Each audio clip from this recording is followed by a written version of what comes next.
Salut la compagnie, c'est Jules Melon et aujourd'hui dans la Ciné Critique, je vais vous parler de l'autre nouveauté sortie cette semaine que j'ai pu voir en salle, du moins jusqu'ici, avant Black Adam, que j'ai évoqué hier.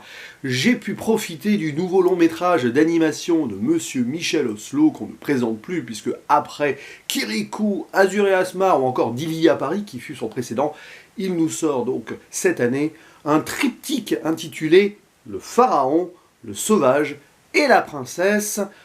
Long métrage, disais-je, oui, mais séparé en 3 contes distincts, donc 3 courts, si on veut, qui réunit au casting quelques actrices-acteurs que l'on connaît, notamment Aïssa Maïga, qui joue la conteuse, Didier Sandre, Annie Mercier ou encore Michel Elias, et donc qui va raconter 3 univers différents, du passé à la Michel Oslo. Clairement, déjà, je vous le dis d'emblée, si vous appréciez, on va dire, les histoires de ce monsieur et la façon dont c'est raconté, c'est fait pour vous. Donc, en ce début de vacances scolaires, n'hésitez pas à y aller et à mener vos plus jeunes, bien évidemment.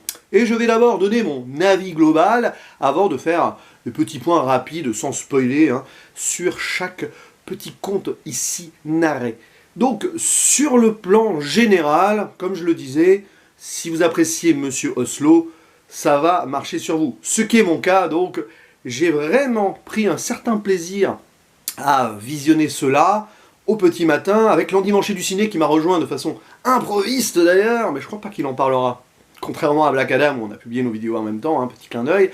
Et ce qui est intéressant, c'est que, tout en restant, on va dire, dans sa zone de confort, ce qu'on pourrait lui reprocher, mais après tout, c'est son style, à Michel Oslo, eh bien, il arrive quand même à continuer à proposer cette évasion-là, une forme de fausse nostalgie, parce qu'on n'a pas vécu forcément cela, mais dans un ton particulier, parfois décalé, très théâtral, clairement pour les enfants sur le papier, la façon dont on a cette conteuse au début qui va présenter donc ces 3 histoires à un public qui en soi d'ailleurs réunit des adultes et des plus jeunes sur fond d'ombre chinoise, on ne les voit pas, mais on sent quand même la volonté de partager ces récits à un public assez large quand même. Et donc, sur le style visuel pur, on n'a pas forcément de surprise. Par exemple, le deuxième conte fonctionne en ombre chinoise, comme on avait vu dans Prince et Princesse. Et c'est vrai que ce procédé-là rappelle ce long métrage séquencé en plusieurs histoires, sauf que là, il n'y en a que 3. Voilà. Et puis donc, sur ces 3 visions de contes particuliers, on a aussi quelques ambiances esthétiques différentes, forcément.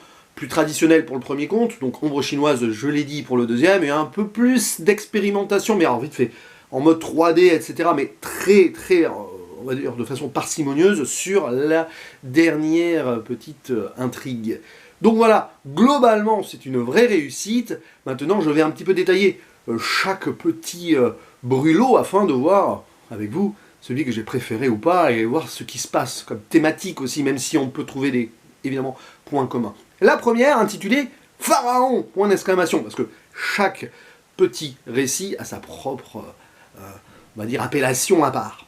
Donc c'est l'histoire, à l'époque de l'Égypte ancienne, mais qui part, je crois, de l'Éthiopie, enfin, c'est l'histoire d'un jeune potentiel prince, on ne sait pas trop plus, qui part du pays de Couche, je crois que c'est ça le nom, vers l'Égypte pour y devenir pharaon. Vous allez me dire, mais pourquoi? C'est bizarre quand même, comme procédé, mais parce qu'il est amoureux d'une princesse, et la régente, qui est très sur elle, voilà, on a toujours un personnage adulte qui est un peu à cran sur les plus jeunes dans ces 3 récits, eh bien, ne veut pas qu'elle épouse un simple gars comme ça. Ah, tu épouseras un pharaon, c'est la voix d'Annie Mercier, on reconnaît très vite. Donc, forcément, lui, pour gagner l'amour de cette princesse, il va essayer de se faire roi. Et il va plus ou moins y parvenir avec des petites intrigues, des petites aventures comme ça. Plus il descend au sud, et il va converser avec les dieux. J'ai beaucoup apprécié, même si la finalité du truc est un petit peu... Ouais, c'est simpliste. Mais bon, voilà.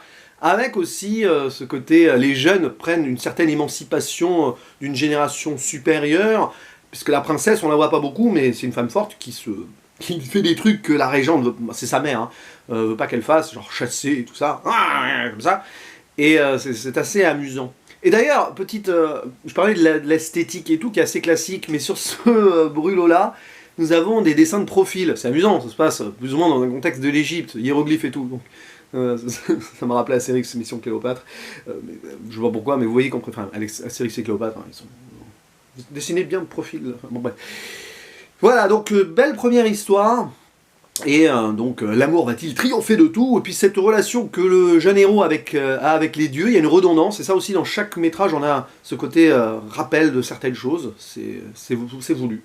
Donc le clin d'œil ici c'est que bah oui, tu peux gérer ton propre destin, t'as beau demander conseil aux dieux, de toute façon c'est toi qui gères. Mais ça nous permet de réviser, si vous voulez, la mythologie égyptienne, hein. On voit quelques divinités de celle-ci, pas toutes, parce que sinon le truc aurait duré 3 heures. Donc voilà, Pharaon, sympa, vraiment, bonne histoire. Deuxième histoire, ma préférée, et je le dis d'avance, qui s'appelle Le Beau Sauvage. Ça se passe en Auvergne, oui, à l'époque du Moyen-Âge. Non, ce n'est pas l'enfant sauvage de Truffaut, du coup. À un moment, je me suis dit, tiens, il va revisiter, non, pas du tout. Et donc, on va voir un jeune prince qui est un garçonnet d'une dizaine d'années à peine, qui est brimé par son père. Donc là, on a encore... ici, c'est un autre parent, on avait la mère dans le premier, là, c'est le père qui est insupportable avec son gamin, il lui laisse pas faire ce qu'il veut, allez, va jouer à la balle, etc. Et justement, en jouant à la petite baballe, à un moment, il va faire tomber celle-ci dans un trou où il y a un prisonnier. Et là aussi, redondance, comme le jeune héros avec les dieux au début, là, plusieurs fois, prisonnier, vous pouvez me rendre ma balle, et puis une histoire va lier les deux. Et là, j'en dis pas plus, parce que c'est vraiment, pour le coup, le récit qui surprend le plus et qui va le plus loin dans son évolution. On est surpris, vraiment, hein, j'insiste, je répète, du coup, c'est le matin quand je fais cette vidéo, donc, hein. Et c'est très beau, parce qu'il y a une idée d'émancipation aussi, de liberté, de justice, sans en dire plus, et le destin du jeune prince est remarquable. Là aussi, il y a une histoire d'amour en sous-jacence, mais oui et non, en fait. C'est particulier.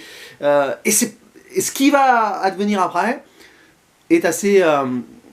touchant et beau. Je trouve que c'est la meilleure des trois et c'est l'un des meilleurs travails de Oslo, pris tout à part de tous ces petits contes ou ces longs métrages qu'il ait pu faire. Vraiment. Et puis l'esthétique ombre chinoise, tout ça que j'aime beaucoup, qui montre un peu l'obscurantisme de cette époque, mais la potentialité d'une ouverture vers plus de lumière si les esprits évoluent. Voilà, voilà. Donc celui-ci, c'est vraiment celui que je préfère. Et enfin, donc, la dernière occurrence, qui s'appelle La Princesse des Roses et le Prince des Beignets. Je vous l'avoue, c'est celle que j'ai le moins appréciée, parce que je la trouve un peu étirée, plus longue en sensation. Je ne sais pas si elle a plus de durée que les deux autres. Mais voilà, pourtant elle est développée. Mais le problème, c'est qu'on est dans une forme de classicisme particulier dans ce genre d'histoire, mais c'est un conte traditionnel oriental, si vous voulez. On a donc un prince déchu qui va devenir vendeur de beignets, on n'en sait pas trop, plus, et qui se surplace dans une autre ville, alors qu'il fait les meilleurs beignets de la ville, malgré là aussi récurrence de celui qui l'oppresse. Là, c'est pas son père, c'est pas sa mère, c'est celui qui l'engage à faire les beignets, qui n'arrête pas de le sous-estimer, alors que justement, il fait fleurir son business. Donc il y a ça, récurrence, mais une fois que justement il a gagné un peu le cœur des habitants et tout, et du vizir qui passait par là, eh bien il va pouvoir offrir ses beignets à la princesse. Sauf que cette princesse, elle est cachée, elle ne peut pas être vue, brimée par son père là aussi, mais hein, on ne le voit pas directement. Et donc une histoire d'amour impossible va naître entre les deux. On voit les courtisanes là qui marchent comme ça, qui vont essayer de mettre les deux en relation, mais compliqué parce que elle ne peut pas quitter son palais, il ne peut pas la rentrer dans sa chambre, donc comment ils vont faire? Ils vont essayer de se rencontrer clandestinement. Et c'est très bien, mais après la rencontre et tout, ça dure, ça tire un peu. On a une conclusion sympathique qui justement fait réfléchir aussi sur le pouvoir. Est-ce que c'est bien d'être riche ou d'avoir de l'influence, ou au final l'important n'est-il pas l'amour finalement dans la vie? Voilà, donc il y a ça aussi, c'est un petit message très classique, mais qui passe bien, mais j'ai un peu moins apprécié que les deux d'avant, surtout la deuxième, mais ça reste fort bien quand même, et surtout pour les enfants, voilà. Donc, maintenant, conclusion sur cette trilogie indirecte, hein, si vous voulez, qu'on pourrait intituler, alors je m'amuse et tout, parce que sur des histoires d'animation que vous connaissez déjà, c'est un peu Le Prince d'Égypte, Robin des Bois et Aladdin, bon, j'extrapole et j'exagère volontairement, mais franchement, si vous aimez ce genre d'histoire, ce petit genre de conte, voilà, avec à chaque fois une variation d'univers, foncez, et comme je le disais, maintenant que c'est les vacances scolaires, amenez vos enfants, vos cousins, vos petits frères, petites sœurs et tout, parce que ça va leur plaire, même si c'est un peu désuet sur le papier. C'est intéressant aussi de montrer cela aux jeunes d'aujourd'hui, pour varier un peu les plaisirs, tout simplement.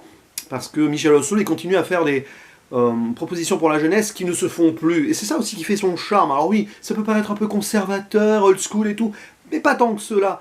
Pourquoi? Parce qu'il est toujours en train de traiter des thèmes universels, et toujours avec cette tolérance, ce grand cœur qui le caractérise. Donc bravo monsieur Michel Oslo, continuez comme ça, n'arrêtez jamais, voilà, parce que maintenant le monsieur il commence à être un petit peu âgé, mais il est toujours aussi clairvoyant dans ses propositions. N'hésitez pas à dire en commentaire si vous avez apprécié donc ce triptyque de contes, si vous aimez ou non le travail de Michel Oslo, n'hésitez pas à dire votre préféré ici, et en vous souhaitant de bonnes vacances si vous en avez, mais bon, on se retrouve demain, comme d'habitude, pour une autre vidéo. Je vous dis à la prochaine, ciao!